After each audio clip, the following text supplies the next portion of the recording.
Brian. Hope you're doing well. So this is the file that I'm planning to give you. Let me know if this is in lines with what you wanted.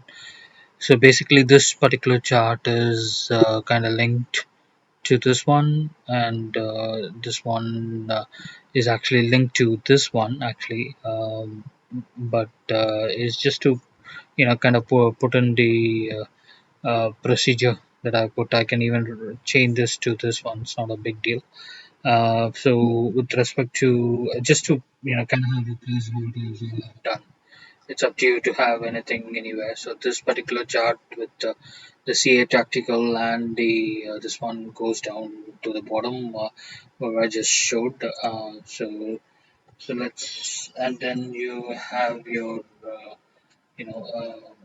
Monthly performance chart. I haven't put any values at the moment because I didn't see any chart on that, so it's up to you to put whatever you want. Periodic performance chart comes from this one. So this one, just the information that you have, and then one below that is your rolling period statistics.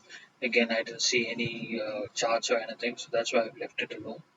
And then we have the monthly performance. It's the same as on top. It's just that I put SP value so that you'll be able to view this particular chart at the bottom. So that's pretty much where we are. Basically, the dotted lines in here is your SP, and your CA tactical is the area graph. Let me know if this fits your need. If everything is okay, I'll share an invoice for your consideration. Thank you.